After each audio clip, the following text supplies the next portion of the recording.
Voilà, bonjour à tous ceux que je n'ai pas vus, bonjour à ceux qui nous regardent sur YouTube, bonjour ma petite femme. Voilà, c'était très intéressant cette présidence parce qu'on va continuer dans le même thème. Je dirais même qu'on va développer un peu le chant Abba Père et puis aussi ce chant Christ est roi qui sont vraiment dans le thème de la prédication de ce matin. Comme quoi le Seigneur dirige bien les cœurs et c'est ça qui est magnifique. Voilà, donc aujourd'hui nous allons parler donc de l'adoption. Vous savez, sur le site du gouvernement, nous avons tout le processus pour adopter un enfant. Et je n'en ferai qu'un résumé. Et ce processus se décompose en plusieurs étapes. La première étape, c'est d'avoir un agrément. Et cet agrément atteste nos capacités à accueillir et à garantir un environnement propice à l'épanouissement de l'enfant adopté. Et pour ça, il faut se préparer, il faut s'informer.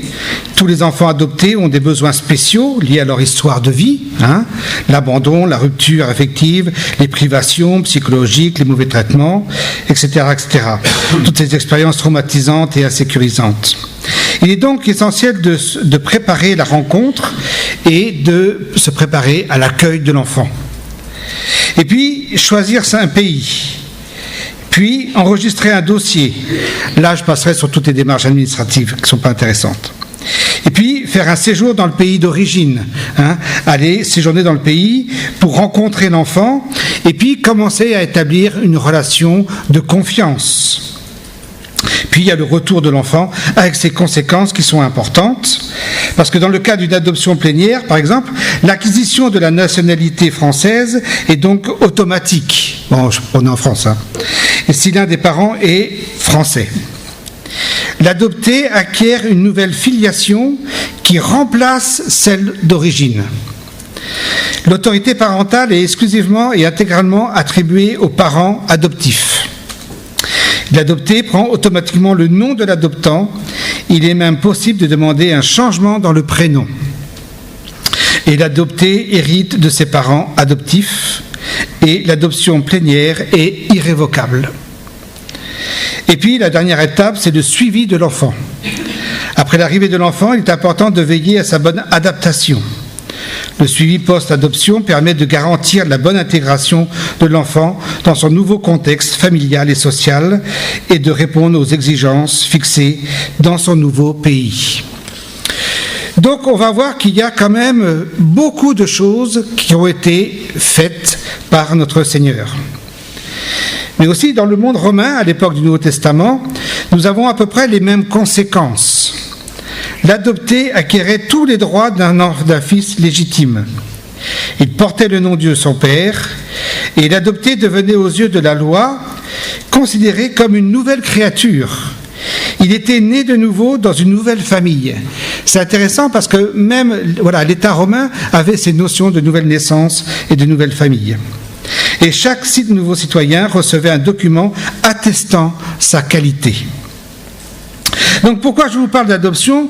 Car c'est une notion importante dans la Bible et dans ses conséquences.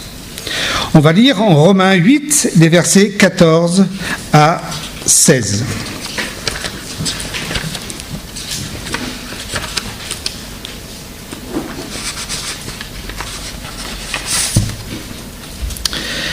Il est dit, car ceux qui sont conduits par l'Esprit de Dieu sont fils de Dieu. En effet, vous n'avez pas reçu un esprit qui fait de vous des esclaves et vous ramène à la crainte. Non, vous avez reçu l'esprit qui fait de vous des fils adoptifs de Dieu.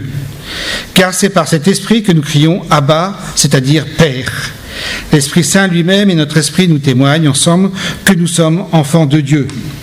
Et nous avons aussi un autre verset en Galates 3, verset 26. Car vous êtes tous fils de Dieu par la foi en Jésus-Christ. Donc on voit que c'est intéressant parce que ce n'est pas automatique. C'est une réponse à notre foi. Vous tous qui avez été baptisés en Christ, vous avez revêtu Christ. Il n'y a plus ni juif ni grec. Il n'y a plus ni esclave ni libre. Il n'y a plus ni homme ni femme. Car vous êtes un en Jésus-Christ. Et vous êtes à Christ. Vous êtes donc la postérité d'Abraham, héritier selon la promesse. Donc si on reprend le processus établi pour l'adoption, on voit que dans cette première étape, c'était l'agrément qui atteste les capacités à accueillir et garantir un environnement propice à l'épanouissement de l'adopté. Or, ici, c'est Dieu, notre Créateur, qui intervient pour nous sauver de ce milieu régi par le mal, par le péché, pour nous faire entrer dans son royaume. Et nous allons vivre éternellement avec Dieu dans des nouveaux cieux, une nouvelle terre, c'est-à-dire dans une joie parfaite et éternelle. Jésus nous dit en Matthieu 25, verset 34, « Alors le roi dira à ceux qui sont à sa droite, « Venez, vous qui êtes bénis de mon Père, prenez possession du royaume qui vous a été préparé dès la fondation du monde. » Donc nous allons vivre dans un environnement parfait, où rien de mauvais, rien qui ne soit pas spirituel ne subsistera. Dieu remettra en harmonie ce monde avec le but qu'il s'était fixé lorsqu'il a créé cet univers à l'origine. Et nous vivrons sur une terre qui sera à nouveau très bonne, comme il nous est dit en Genèse 1, 31. Et de plus, en cadeau, nous recevrons un corps physique qui sera à nouveau très bon aux yeux de Dieu et qui fonctionnera de façon à remplir les desseins pour lesquels Dieu nous avait initialement placés sur la terre. Nous recevrons un corps de gloire qui ne sera pas soumis au vieillissement, aux douleurs, à la maladie, ni à la plainte, ni à la mort, mais au contraire, nous dit 1 Corinthiens 15, un corps plein de force, régi par le Saint-Esprit, incorruptible, et nous régnerons sur la terre, conformément à l'origine de la création.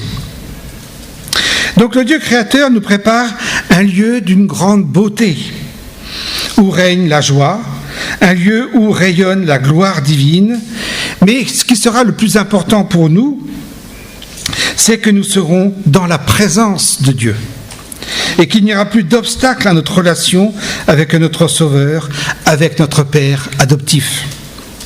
En Apocalypse 21, au verset 3 et 4, il est dit « Et j'entendis une forte voix venant du trône qui disait « Voici la tente de Dieu avec les hommes. Il habitera avec eux. Ils seront ses peuples et lui, Dieu avec eux, sera leur Dieu. Il essuiera toute larme de leurs yeux. La mort ne sera plus. Il n'y aura plus ni deuil, ni plainte, ni souffrance, car ce qui était autrefois a définitivement disparu. » Et puis donc, nous vivrons continuellement dans l'atmosphère de la gloire de Dieu. Apocalypse 21, 23, où il est dit « La ville n'a besoin ni de soleil, ni de la lune pour l'éclairer, car la gloire de Dieu l'illumine, et l'agneau lui tient lieu de lampe. » Et en Jude, verset 24, 25, il est dit « Or, celui qui peut vous préserver de toute chute et vous faire paraître devant sa gloire irrépréhensible et dans l'allégresse, à Dieu seul notre Sauveur, par Jésus-Christ notre Seigneur, soit gloire, majesté, force et puissance, dès avant tous les temps et maintenant dans tous les siècles. » L'apôtre Jean souligne une notion capitale quand il nous dit que nous verrons sa face, en Apocalypse 22, 4. Nous pourrons contempler la face de Dieu. Nous verrons son amour infini. Nous verrons en lui l'accomplissement de tout ce que nous savons être bon, juste et désirable dans ce monde. C'est dans la contemplation de sa face que nous verrons l'accomplissement du désir que nous avons toujours eu de connaître la paix, la joie, l'amour parfait et de connaître la vérité, la justice, la sainteté, la sagesse, la bonté, la puissance et la gloire et la beauté. Et nous pouvons comprendre ce que dit le psalmiste au psaume 16, verset 11, quand il nous dit « Tu me feras connaître le chemin de la vie, plénitude de joie en ta présence et bonheur éternel auprès de toi. » Et puis dans cette première étape, il y a que ceux qui sont adoptés, l'enfant, doit se préparer et s'informer. Ceux qui adoptent un enfant doivent se préparer et s'informer sur les besoins spéciaux de chacun selon leur histoire et leur vécu. Mais notre Père, notre Dieu, n'a pas besoin de s'informer ni de se préparer. Il est omniscient et en vertu de son éternité, il connaît déjà notre passé, il connaît notre présent et il connaît notre avenir. Quand nous lisons par exemple que Dieu connaît la voie des justes, cela implique qu'il prend soin de sa créature et l'admet dans son intimité. Lorsqu'il dit qu'il voit les agissements des coupables, des pécheurs, cela implique qu'il va intervenir pour les punir. Et puis notre Créateur est omniprésent. De sa toute présence fait que nous ne pouvons jamais nous trouver hors de sa portée. C'est le prophète Jérémie qui nous dit, Jérémie 23, verset 23, où il est dit « Ne suis-je pas un Dieu que de près, dit l'Éternel, et ne suis-je pas aussi un Dieu de loin ? Quelqu'un se tiendra-t-il dans un lieu caché sans que je le voie, dit l'Éternel. Ne remplis-je pas, moi, les cieux et la terre, dit l'Éternel. » Et puis la préparation, je dirais que c'est l'œuvre du Saint-Esprit et des témoins de Christ qui annoncent les merveilles de Dieu, qui nous préparent à l'adoption. D'où le rôle important de chacun de notre témoignage, parce que nous connaissons le Père. Dans la deuxième étape, choisir un pays. Bon, Dieu n'a pas fait de favoritisme, il intervient partout sur notre terre. Et nous avons une description de tous ces enfants adoptés en Apocalypse 5, verset 9, où il est dit « Et il chantait un cantique nouveau. Oui, tu es digne de recevoir le livre, d'en briser les sceaux, car tu as été mis à mort et tu as racheté pour Dieu, par ton sang répandu, des hommes de toute tribu, de toute langue, de tout peuple et de toutes les nations. Et tu as fait d'eux un peuple de rois et de prêtres au service de notre Dieu, et ils régneront sur la terre. » Oui, Dieu veut adopter, il veut sauver tous les hommes, mais c'est vrai, on se rend compte que beaucoup refusent cela. Beaucoup préfèrent rester dans leurs orgueils, dans leurs égoïsmes, leur suffisance, pensant pouvoir se sauver par leurs propres efforts, par leurs sacrifices, pensant que Dieu est fait selon leur propre image, leur propre imagination. Et donc ils passent à côté de la seule solution que Dieu propose, la seule qui soit satisfaisante et qui respecte surtout sa justice, sa sainteté et son amour. Dans la troisième étape, il faut enregistrer le dossier pour être validé. Je dirais que le dossier que Dieu a accompli, c'est notre justification et notre régénération. Par la justification, Dieu change notre statut légal devant lui. Il nous rend acceptables, il nous acquitte du jugement de notre péché. Et puis par la régénération, Dieu nous donne une nouvelle vie spirituelle. Elle fait de nous des êtres spirituellement vivants, capables d'entrer en relation avec lui par la prière et l'adoration, et capables d'écouter sa parole avec des cœurs réceptifs. La régénération concerne notre vie spirituelle intérieure. Oui, Dieu est intervenu avant que nous le sachions. Dieu nous a aimés le premier et a permis que l'obstacle qui nous sépare de lui soit levé. C'est l'œuvre de Jésus à la croix. Nos péchés méritaient une condamnation, alors Dieu a envoyé son Fils pour être condamné à notre place, pour que justice soit accomplie, et ainsi permettre à Dieu de nous être favorables. Et ainsi, il peut nous adopter, ceux qui mettent leur confiance en lui. En Galates 3, verset 26, il est dit « Car vous êtes tous fils de Dieu par la foi en Jésus-Christ. » Et Jean 1,12 nous dit « Mais à tous ceux qui l'ont reçu, Jésus-Christ, à ceux qui croient en son nom, elle a donné le pouvoir de devenir enfants de Dieu. » Donc l'adoption est une réponse de Dieu à notre foi. Quatrième étape, faire un séjour dans le pays d'origine. Nous savons comment Jésus s'est incarné pour prendre une forme humaine, pour se mettre à notre portée. Nous avons déjà analysé le texte de Philippiens 2, 7, il n'y a pas assez longtemps, il se rendit semblable aux hommes en tout point. Pourquoi Dieu en Jésus est venu sur terre marcher parmi nous ? D'abord, Comme je l'ai déjà dit, il a pu mourir à notre place et subir ce que nous méritions. C'est ce sacrifice expiatoire, Hébreux 2, verset 16. Il nous a sauvés en réglant le problème du péché qui nous séparait de Dieu. Et puis, il est le seul médiateur entre Dieu et nous, 1 Timothée 2,5. Il est un exemple pour nous, il est un modèle, 1 Jean 2, verset 6. Il est aussi le modèle de notre propre résurrection, 1 Corinthiens 15. Il nous montre le Père, il rend témoignage du Père, Jean 10, 30. Il rétablit le contact qui a été rompu en Éden, Ésaïe 35, 4. Et puis, il est venu pour nous parler directement, Hébreux 1, verset 2. Il est venu pour être le Dieu visible, Colossiens 1, verset 15. Et surtout, il veut nous enseigner ce que le Père veut, Jean 8, 28. Nous montrer l'amour du Père, Jean 16, 27. Nous faire connaître ce Père qui veut nous adopter. Puis, cinquième étape, le retour et les conséquences de l'adoption. Eh bien, nous devenons citoyens des cieux. C'est notre nouvelle identité.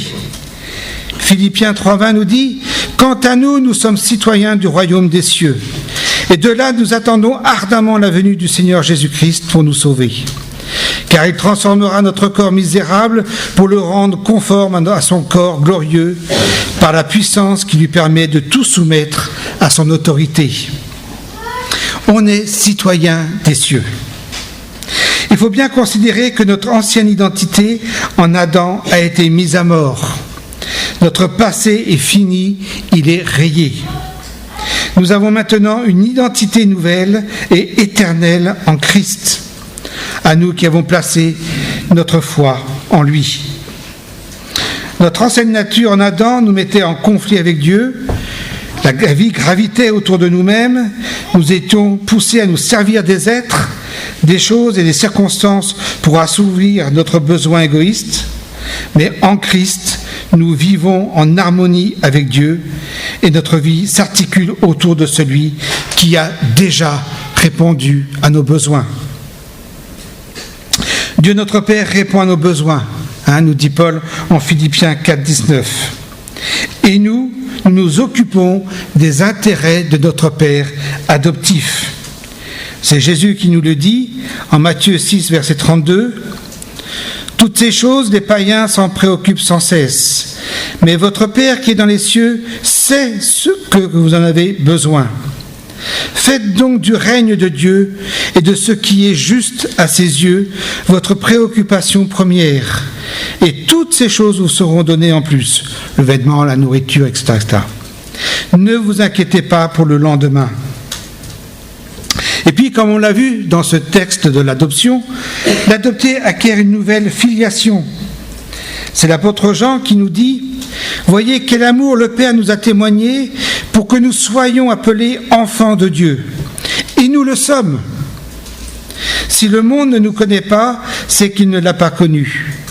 Bien-aimés, nous sommes maintenant enfants de Dieu. Et ce que nous serons n'a pas encore été manifesté, mais nous savons que lorsque cela sera manifesté, nous serons semblables à lui, parce que nous le verrons tel qu'il est. Quiconque a cette espérance en lui se purifie, comme lui-même est pur. Oui, nous avons ce privilège d'être enfants de Dieu, citoyens du royaume de notre Père. Alors cela doit changer notre comportement, nos valeurs, notre modèle et notre famille.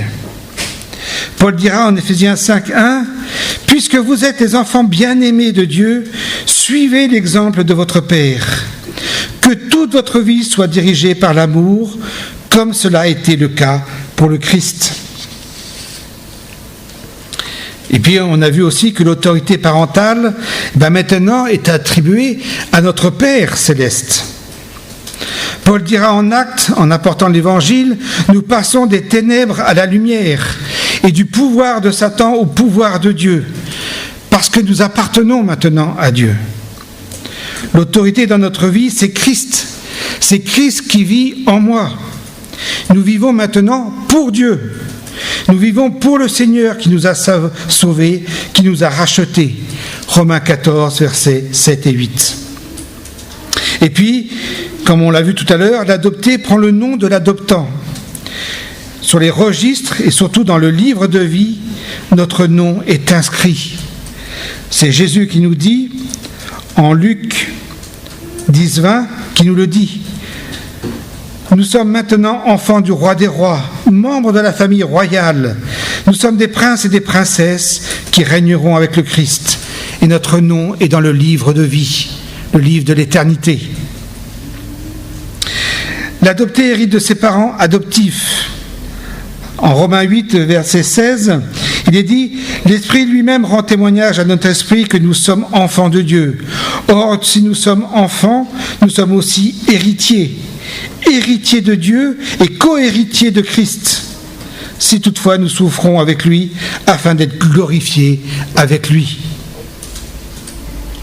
Et l'adoption plénière, nous l'avons vu, est irrévocable. Et là, Jésus nous dit, en Jean 10, 28, « Je leur donne la vie éternelle, jamais elles ne périront, et personne ne pourra les arracher de ma main. Mon Père qui me les a donnés est plus grand que tous, et personne ne peut arracher qui que ce soit de la main de mon Père. » Quelle assurance nous avons. Et puis, la dernière étape est le suivi de l'adopté. Le suivi post-adoption permet de garantir la bonne intégration de l'adopté. Et là, notre Seigneur, il a tout prévu. Il a bâti son Église. Pour cela, cette nouvelle famille, pour prendre soin des nouveaux adoptés, pour qu'ils grandissent dans la foi, dans la connaissance de ce Père qui nous aime et qui nous a adoptés. L'Église permet une dynamique de vie vécue ensemble dans le Saint-Esprit. Elle est source essentielle de santé et de maturité spirituelle nécessaire à notre développement. C'est dans la communauté que nous sommes appelés à porter notre croix, à lutter, à prier. Et si nous dédaignons la communion des frères et des sœurs, nous rejetons l'appel de Jésus. Et l'isolement ne peut nous faire que du tort. Par contre, notre marche personnelle avec le Seigneur est enrichie par notre communion avec les autres. Et nous découvrons la richesse de cette vie d'unité dans la diversité et aussi d'unicité dans la pluralité qui sont le reflet de la vie trinitaire.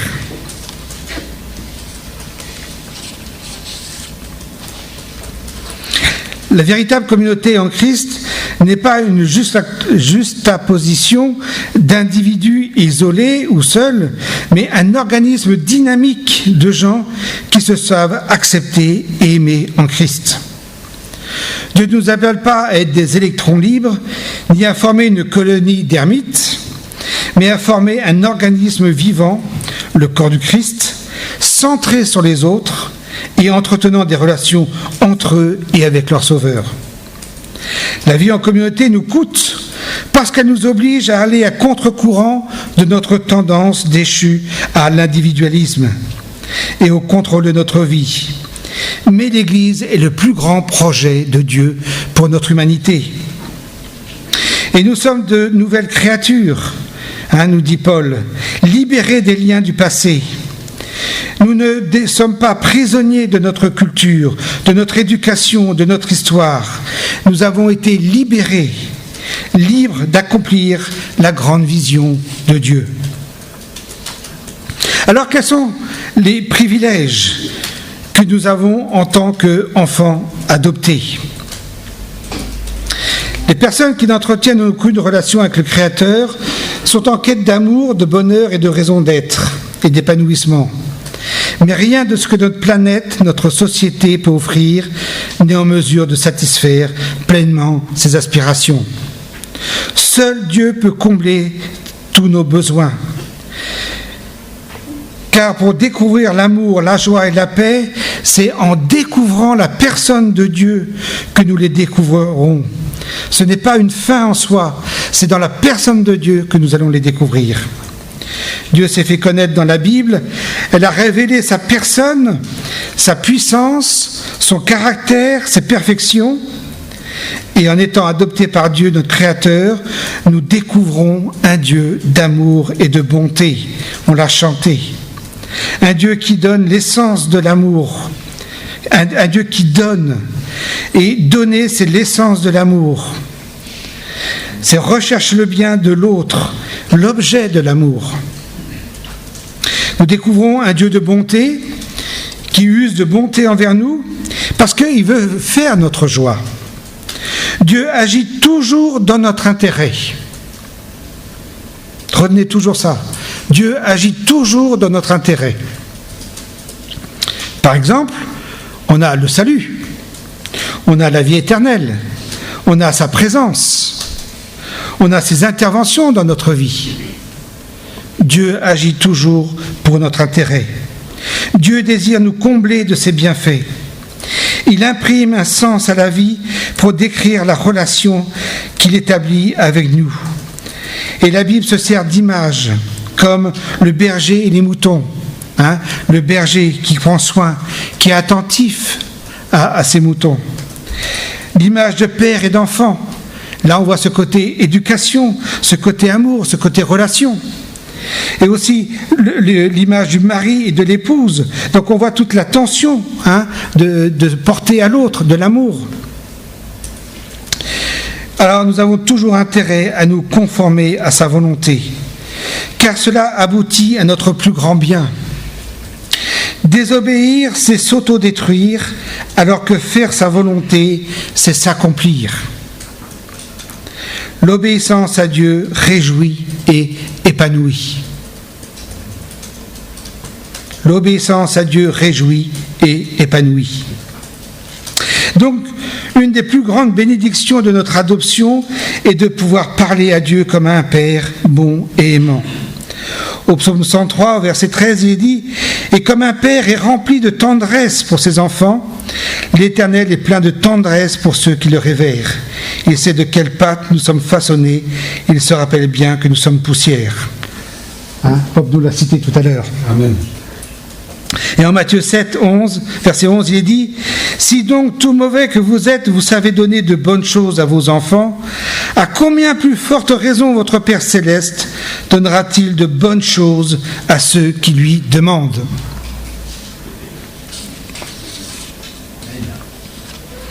Autre bénédiction. Ce Père aimant et bon nous a donné le Saint-Esprit, qui nous console, qui nous équipe pour la vie chrétienne et pour le service. Le Saint-Esprit met en nous le désir d'obéir à Dieu et de vivre sa volonté, qui est bonne, agréable et parfaite. Et aussi, nous trouverons le bonheur, l'épanouissement, la réalisation de soi d'être fils, fille, utile à notre Père. Autre bénédiction d'être adopté, c'est que nous avons un modèle parfait à imiter. Nous le savons, le monde sans le Père Céleste est un monde sans repère. On voit bien que notre monde est sans repère, mais nous avons un repère, nous avons un modèle. En Éphésiens 5:1, il est dit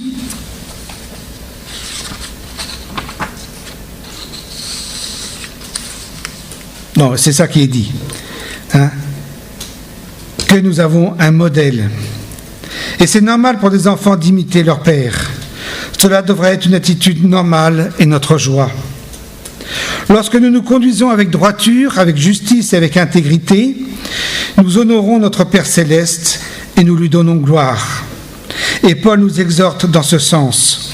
En Philippiens 2, verset 15, il est dit « Faites tout sans vous plaindre et sans discuter, pour être irréprochables et purs, des enfants de Dieu sans tache au sein d'une humanité corrompue et perverse.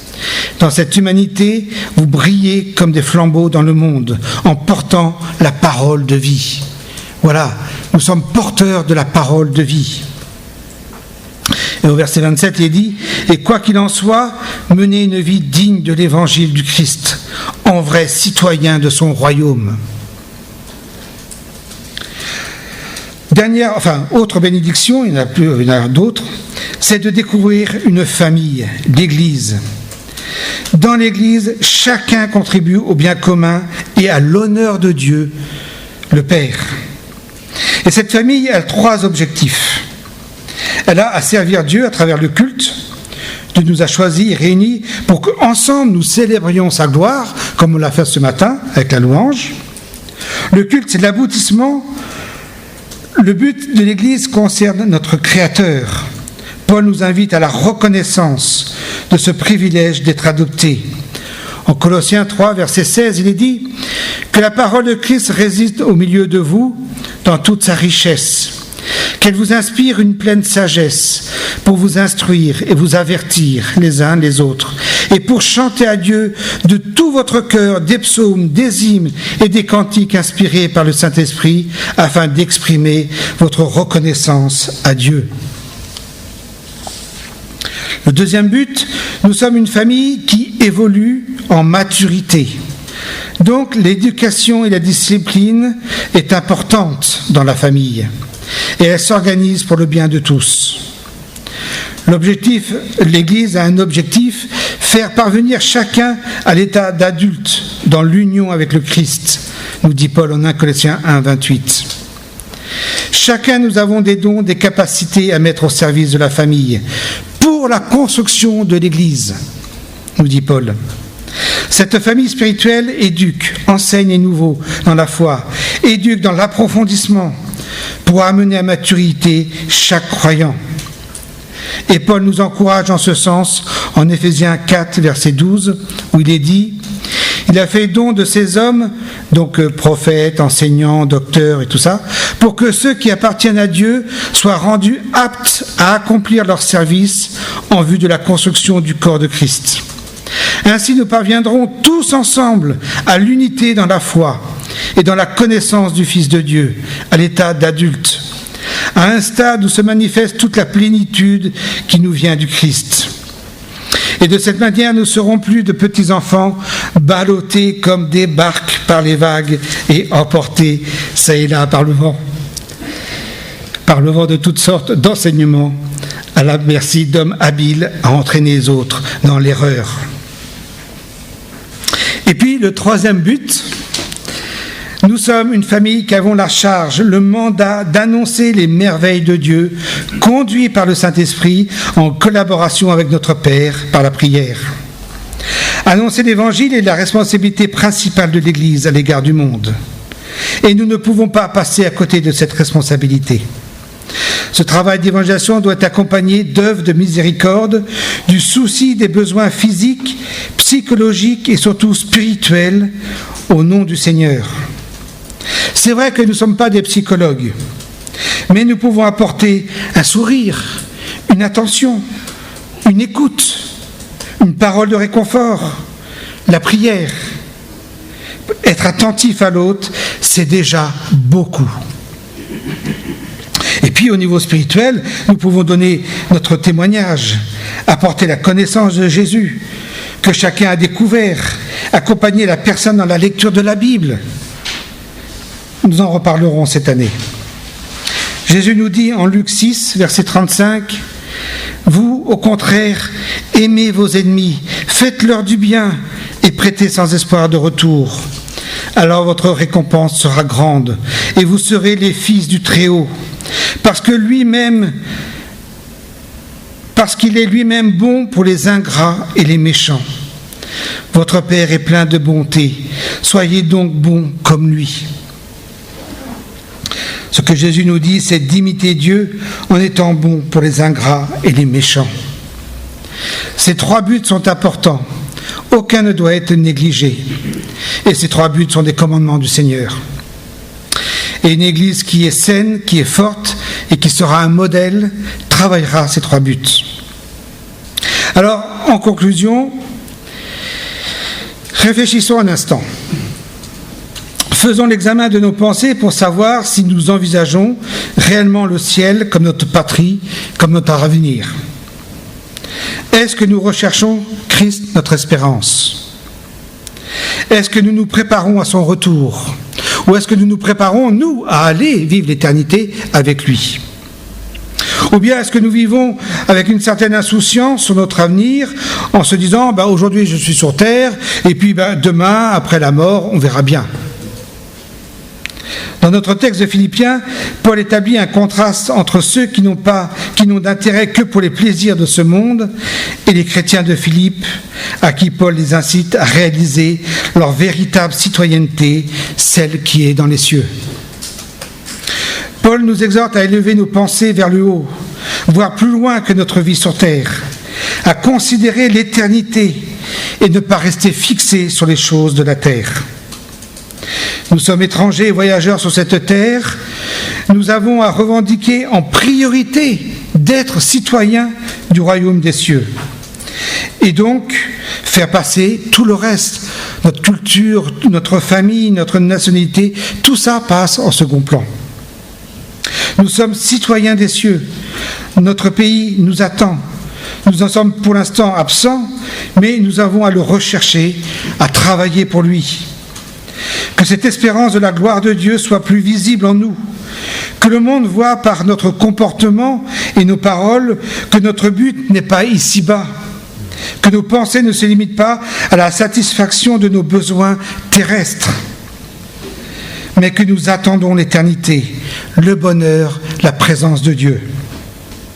Que le monde connaisse notre motivation, notre mission, celle de faire connaître Christ. En Colossiens 3, versets 1 à 4, il nous est dit « Mais vous êtes aussi ressuscités avec le Christ. Recherchez donc les réalités d'en haut, là où se trouve le Christ qui siège à la droite de Dieu. De toute votre pensée, tendez vers les réalités d'en haut et non vers celles qui appartiennent à la terre. Car vous êtes morts et votre vie est cachée avec le Christ en Dieu.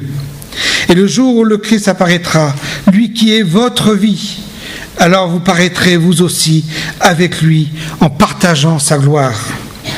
Faites donc mourir tout ce qui dans votre vie appartient à la terre, c'est-à-dire l'inconduite, l'impureté, les passions, etc., etc., etc. Voilà, dernière question. Est-ce que vous êtes prêts à partir ? Si oui, profitez alors de chaque moment que nous vivons sur terre, en sachant que les difficultés sont limitées dans le temps, elles ne dureront pas. Et puis que si nous allons bien, glorifiez le Seigneur pour ces moments de bonheur. Et surtout, n'oublions pas les privilèges que nous avons d'être citoyens du ciel. N'oublions pas nos responsabilités d'enfants adoptés qui veulent plaire, être agréables à notre Dieu. Amen.